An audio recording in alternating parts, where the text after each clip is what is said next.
Yesterday, I got the chance to see Standing at the Sky's Edge for the first time, and it was a bit of an atypical experience because the entire National Theatre basically shut down before the show. If there's technical issues at the theatre, usually it's like a localized issue, or at least in my experience. But the National Theatre's a little bit weird because it's obviously got its 3 main separate stages, and there are 3 shows going on pretty much every night. And so when something affects the sort of central grid of the Nash, it kind of affects everything, seemingly, or at least that's what I found out yesterday, because they had a power issue that meant that the entire stage lights system was down for everything. So the house doors didn't open till gone 8 p.m. when the show was meant to start at 7:30. Wasn't sure if it was going to end up being cancelled or not, but they ended up getting everyone inside. And then one of the stage managers came out to say, "Hey everyone. My name is Robert, I'm the stage manager here on Standing at the Sky's Edge.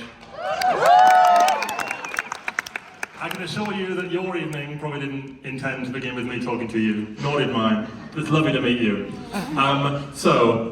Here's where we are. It's really lovely that you've come to join us here at the National Theatre. We have a small technical problem this evening with our lighting, which means, unfortunately, the system that controls our lighting and changes all the levels up and down, we've lost a bit of control of. But we've got this consistent state, and the show will sound exactly as it normally sounds, and all the costumes and all the wigs, same consistent, but we're just not able to offer tonight the evocative lighting experience that we normally can. But we still want you to put this show on for you. And so we're going to do it in a slightly limited capacity, but with all the heart that it sort of normally takes us. And we really thank you for coming on that journey with us. One thing I will say is that there's one element of the show, which we have some clocks that would normally fly in above my head, that would delineate some time periods through the show. Because this show, as you may know, it's set across 3 time periods, beginning in the 60s, the 80s, and the 2000s, all parallel within the same flat that I'm in now. And tonight, that story will be told by the costume and the wigs, and you're going to follow it, you're going to go along with it, and we're welcoming you along to a version of the show that no one else will ever probably see again.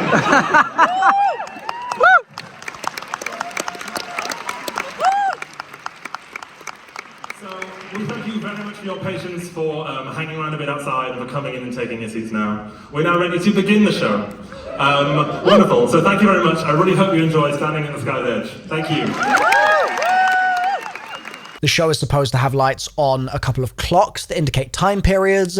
It's supposed to have a few different spotlights or walls of spotlights. There are lights inside the sort of corridor area of a balcony of a brutalist building. There are some others where the musicians are meant to be playing. And instead of having all those custom lights going, they were just going to have all the lights turned on. So this is what it looked like. And thankfully, the actual lighting system kind of started coming back as the show went on, which led to this really bizarre experience where it felt like we were seeing a rehearsal and then it transformed into the actual production of the show as the evening progressed. Not to say that the actors weren't giving it their all when the lights were on, they were doing an absolutely phenomenal job, but that set is glorious, and seeing it with everything fully illuminated, being able to see all the rigging above it as well, going right up into the fly, was so weird, but so cool. But like I said, as the show progressed, little bits of the system came back, and then at the interval, they sort of reset everything and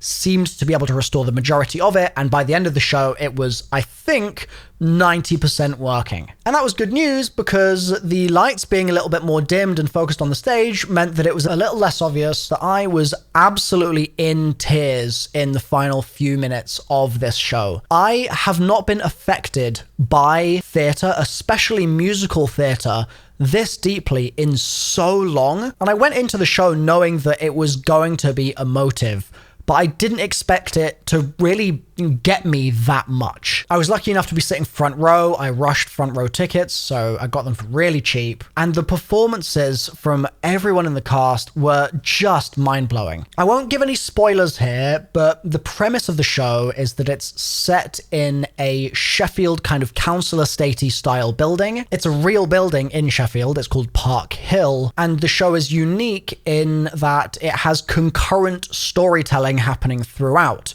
with 3 different time periods, the 1960s, 80s, and 2000s. In each of these time periods, there are different families, different people that are occupying this one flat inside this brutalist council estate. And it's not just that they use the same set and different people come and go, but rather sometimes they actually occupy the space at the same time. There's one scene that I was just so in love with as it was unfolding in front of me, where one family gets home and they've started making some food and then they sit down to eat simultaneously. In another time period, another family has the husband getting home, his wife's made him food, and so they're sitting down to eat as well, and they're having a conversation while another family is having a conversation, and while this third family or this third woman is inside her flat as well. And it's never jumbled. It never feels like it deviates from the kind of understanding that you have in the moment of what's happening in a certain family's life, or the flow in general, the momentum of the plot never feels like it really gets lost, because the dialogue is so tight and it's anchored by the fact that despite 20, 30 years separating these families, there are certain things that every family goes through and that every family kind of repeats, the traditions of just being human and being human in this particular estate as well. And so, of course, they're all sitting down together at dinner in the same way and having similar struggles affecting their lives, despite the fact that time separates them. Sheffield has a really troubled history. It's a very proud one, I think, but it's definitely not had an easy time over the last 50 years, 50, 60 years. And some of that history revolving around the mining community and mining workers and unions might be different to folks that are living there now that are struggling with the ramifications of gentrification. They may have different problems, but Sheffield, again, is another anchor here that holds those two things together and keeps them close. And so the show has enough of these footholds in time and in place, especially for you, the viewer, to be able to track everything that's going on and to really see the humanity in these people's lives in a way that you might not otherwise be able to if you were just seeing an isolated story. Because in isolation, you see a character going through a character's arc and you think that's novel for that person. But there's less consideration of the fact that maybe that character's father and their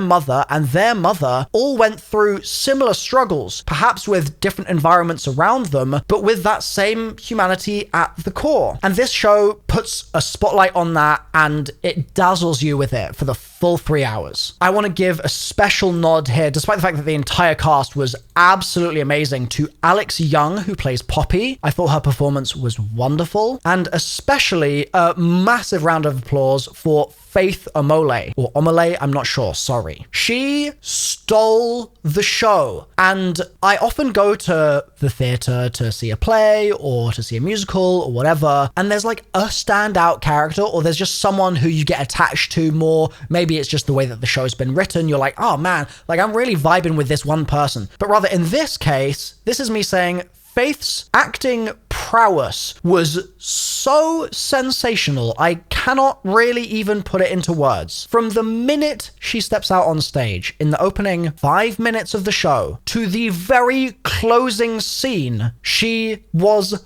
perfect. I feel so lucky to have been able to witness her performance, and on the front row at that, so up close and personal to it all. And just like straight away, I'm a lifelong fan now. That will just never go away. She's been in a few things: An Ideal Husband in the West End, White Noise at the Bridge, Midsummer Night's Dream at Shakespeare's Globe. But she's definitely still, relatively speaking, I think, early in her career, and I can't wait to see what she goes on to do, because she's just sensational. The music of the show is all written by Richard Hawley, Sheffield born and bred, and it's one of those ones where I think that you've got to sort of separate out different categories of musical theatre, because this is so far from your contemporary poppy Stephen Schwartzy kind of vibes, but nor does it feel like it's legit sort of older school. It just doesn't feel like that at all. It feels, forgive my lack of knowing how better to describe this,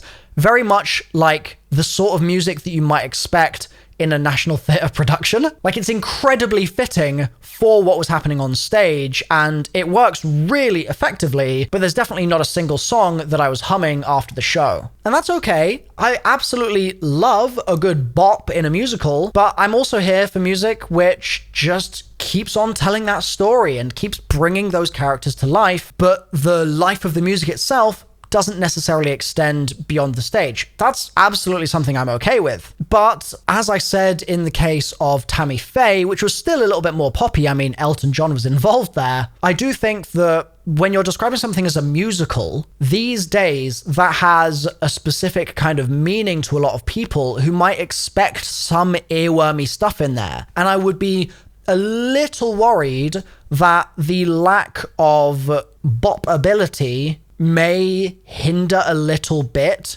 how big the show can get and how much of a cultural landmark it can become, because it's still very much just straight old, plain old theatre, really, but set to music. This isn't a criticism at all. It's just that I've seen a lot of people saying, well, I mean, Standing at the Sky's Edge was nominated for, I think, 8 Olivier Awards. And it's one of the most exciting new musicals, especially from the UK and about the UK, to come out in a while. And it's a really important show. And God, it's so beautiful and it's so evocative. But it feels kind of weird if I'm just talking to a run-of-the-mill friend of mine that's not that into theatre to be like, yeah, it's an award-winning new British musical. Like, in their head, they're associating that with like, oh, so it's like similar to the new Great British Bake Off musical?